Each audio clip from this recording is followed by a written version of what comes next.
Welcome to Elizabeth's Chronicles. If you love true crime, consider subscribing, and hit that like button.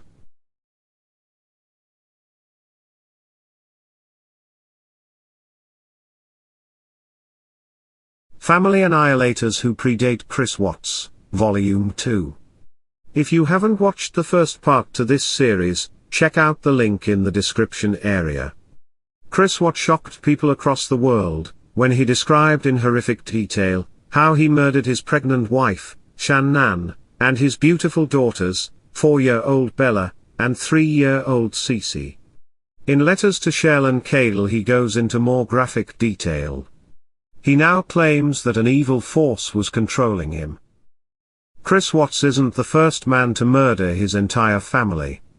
Let's look at a few other family annihilators who predate Chris Watts.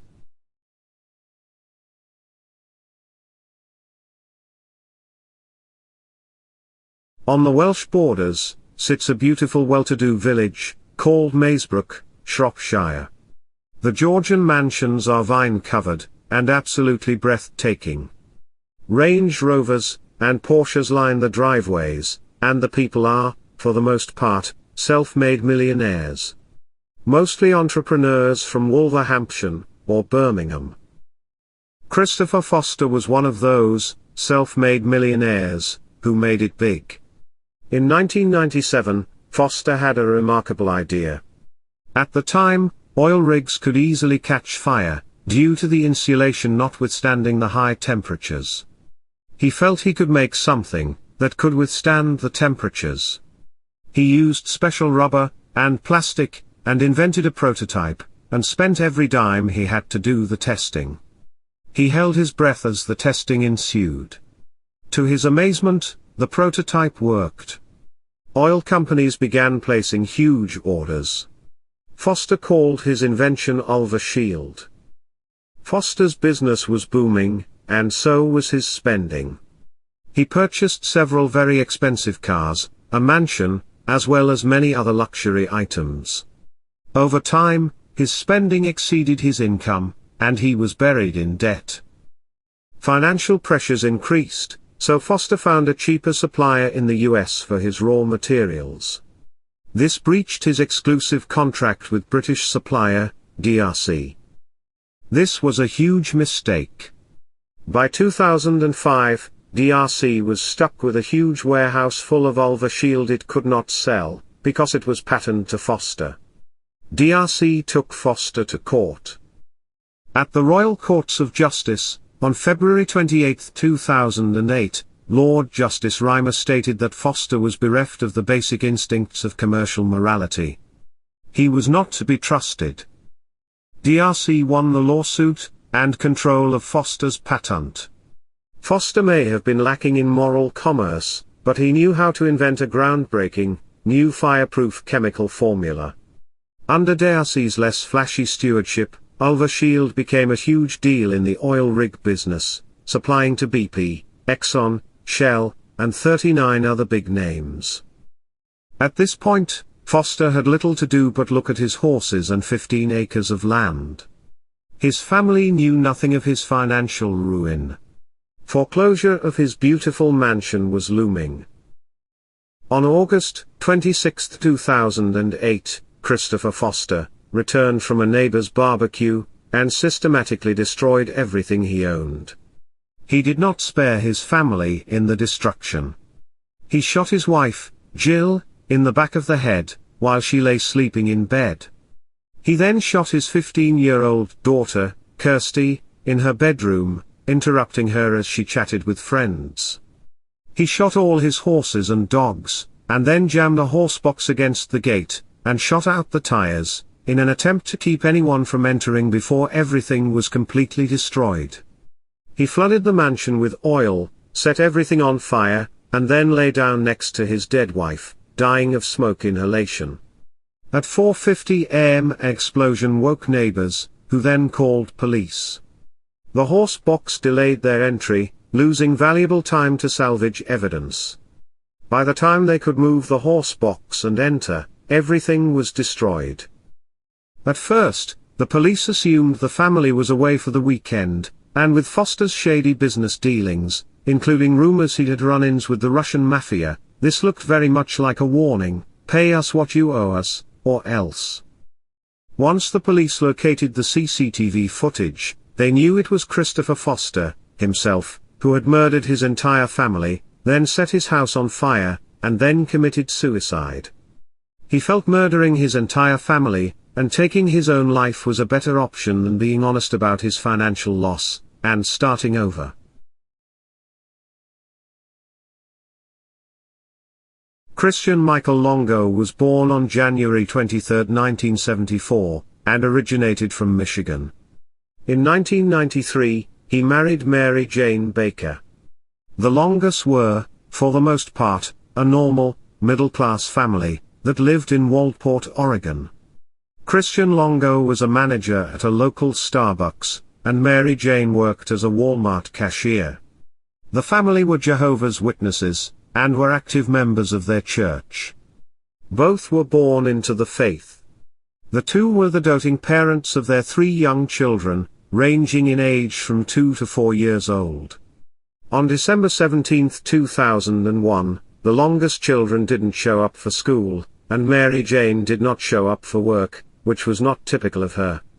A neighbor reported seeing her 1999 Dodge Grand Caravan parked in the driveway of the Longos house. Mary Jane's purse, keys, and cigarettes were in the car's dashboard.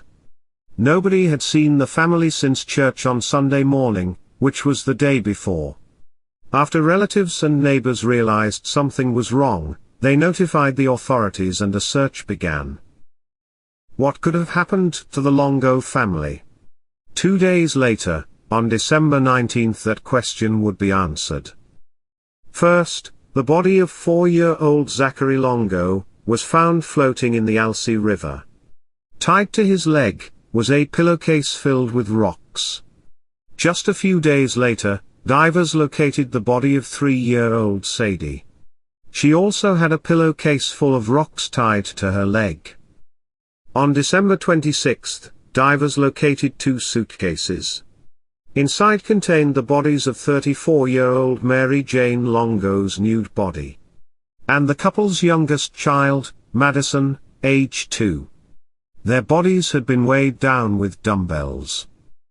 Authorities quickly put the clues together, and discovered Christian Longo's law-breaking history, and financial recklessness. Longo had been involved in criminal behavior for many years. He previously worked for New York Times Distribution Company, but had left, and attempted to start his own company. This ended in disaster. He was swimming in debt, so he resorted to writing counterfeit checks from clients. He continued living a lavish lifestyle of purchasing expensive cars, and going on vacations. He was given a light sentence for the check fraud, with only probation, and forced to pay restitution. Longo was then caught cheating on his wife, and kicked out of the church. He then uprooted his family, and moved a few times before settling in Oregon. As the mystery continued to unfold, authorities were shocked when they realized exactly how he murdered his family. Christian Longo strangled his wife, Mary Jane, and his daughter, Madison, in the family's home, and then stuffed their bodies into suitcases, weighed them down with dumbbells, then loaded them into the trunk of his car. He then carried sleeping Zachary and Sadie into the car, and drove to the bridge over Slough, an inlet of Alsea River. Longo then tied rock-filled pillowcases to his children's legs, and tossed them alive into the water beneath him. He coldly turned away, and drove off as though nothing had happened. Using stolen credit cards, he flew to Cancun, Mexico, and was staying at a seaside resort, assuming a new identity of New York Times reporter, Michael Finkel. He went on to party at the beach, drink, hit the nightclubs and even romanced a German tourist. Meanwhile, in a strange twist, the Times had discovered that the real Michael Finkel had fabricated part of a story in a major exposé he had written on modern slave trading. So while Longo was pretending to be Finkel, the real Finkel was getting fired, and shamed from journalism. The FBI placed Christian Longo on its 10 most wanted list, and tracked him down to Cancun in January 2002. Local authorities immediately released into FBI custody. He was charged with multiple counts of aggravated murder and unlawful flight. He was sentenced to death in 2003. Mary Jane's friends later revealed to police that the couple had planned to divorce, but continued living together, in order to separate their finances due to Longo's frivolous spending habits. Several years later, Christian Longo admitted that he is a narcissist in a letter he wrote to a television station located in Portland, Oregon. He wrote that he eventually began studying what a psychologist said about him, and had came to terms with it. The psychologist concluded that Longo had a narcissistic personality disorder, that he was self-centered, and that he had a damaged core sense of self.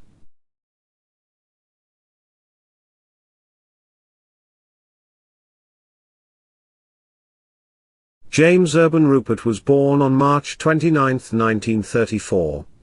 His early life was troubled. His mother, Charity Rupert, often told him he was a mistake, and that she had wanted a daughter. His father, Leonard, was a violent man, with a hot temper. He showed no affection for his two sons. He passed away in 1947, when James was only 12 and his brother, Leonard Jr., was 14. Leonard Jr., his brother, became the head of the family. James claimed his older brother constantly picked on him. James did not do any better in school, his grades were poor, and he had few friends. He was also much smaller than the other kids. As an adult, he was only 5 foot 6 inches tall, and weighed 135 pounds. At the age of only 16, James was so unhappy at home that he ran away, and attempted suicide by hanging himself with a sheet. The attempt failed, so he returned home.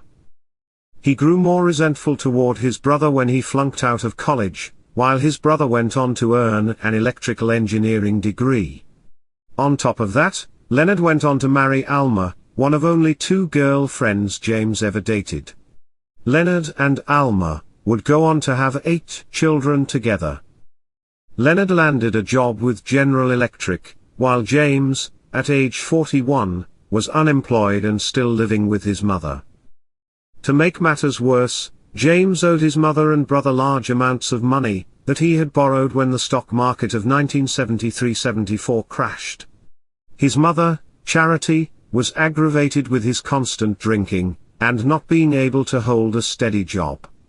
She threatened to kick him out. This triggered something in James. On March 29, 1975, which ironically was James' birthday, witnesses reported seeing James shooting at cans, using a .357 Magnum along the edge of the Great Miami River in Hamilton. Later in the night, he went to the 19th Hole Cocktail Lounge, and spoke with an employee there, Wanda Bishop. She reported later that he discussed his mother threatening him with eviction and seemed depressed. He spoke about needing to solve the problem. He exited the bar at 11 p.m. that night and returned a little bit later. Wanda asked him if he had solved his problem yet, and he answered, "Not yet." He stayed until closing time, 2:30 a.m. The next morning, which happened to be Easter Sunday, Leonard and his wife, Alma, brought their 8 children to see their grandmother. James was upstairs, sleeping after being out drinking the night before. The children enjoyed an Easter egg hunt in the front yard. Charity, Alma, and Leonard finished prepared lunch in the kitchen. The children, after finishing the egg hunt, came inside and played in the living room. At around 4 p.m., James woke up, loaded his .357 Magnum, 2 .22 caliber handguns, and a rifle, and made his way downstairs. He entered the kitchen, and shot and killed Leonard, Alma, and Charity. He also shot and killed his nephew, David, and his nieces, Teresa and Carol. James then entered the living room, where he killed his niece, Anne, and his 4 remaining nephews, Leonard III, Michael, Thomas, and John. He killed each of his victims by first taking a disabling shot, and then a shot to the head or heart. He had wiped out his family in less than 5 minutes. James waited for over 3 hours before phoning the police. They arrived to James waiting on them inside the front door. The police described the scene as a slaughterhouse. They stated that there was so much blood splashed about the house, that it was dripping through the floorboards, down into the basement. The community was shocked. The massacre made headlines around the country. People who knew James and the family were in disbelief that he was capable of such a horrific crime. They recalled him being quiet and gentle and the perfect neighbor. James was quickly arrested and charged with 11 counts of aggravated homicide. He remained silent and would not answer any questions. He made it perfectly clear that he was going to plead insanity. Prosecution believed that he was going to plead insanity, then be treated, and miraculously healed, then released to inherit $300,000 in inheritance. The trial was conducted in Hamilton, with a 3-judge panel. He was found guilty on all 11 counts of murder, and sentenced to life in prison. A mistrial was then declared, and a second trial was held in Findlay, Ohio, due to not finding an impartial jury near his hometown. The second trial was held in June of 1975. New evidence came out about James's target practice, and his statements at the bar. In July of the same year he received 11 consecutive life sentences. James appealed, and in 1982 a new trial was granted. His defense attorney, Hugh D. Holbrook, was convinced that his client was criminally insane, and spent his own money hiring experts from all over the country. On July 23, a 3-judge panel found James guilty of 2 counts of first-degree murder for his mother and brother, but found him not guilty for reasons of insanity for the other 9 counts. He was sentenced to 2 life sentences to be served consecutively. He's currently serving his time at Franklin Medical Center in Columbus, Ohio, a unit of the Ohio Department of Rehabilitation and Correction.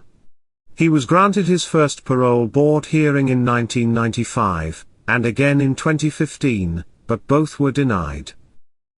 What would drive someone to annihilate their entire family? For Christopher Foster it was his financial ruin, and not wanting to give up his luxurious lifestyle. The thought of telling his family they were about to lose their beautiful mansion was not going to happen. To him, they were all better off dead. For Christian Longo, a new life without his wife and children drove him to commit unimaginable crimes. He selfishly partied, and enjoyed the time he had before being arrested as though they never existed. For James Rupert, a life of being pushed around, jealousy of his older brother, and threats of eviction by his mother, drove him to murder every member of his family.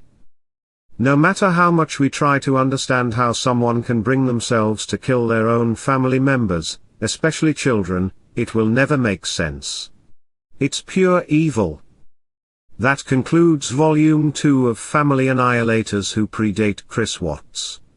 Keep your eye out for Volume 3, coming soon. If you enjoyed this video, hit that like button and subscribe.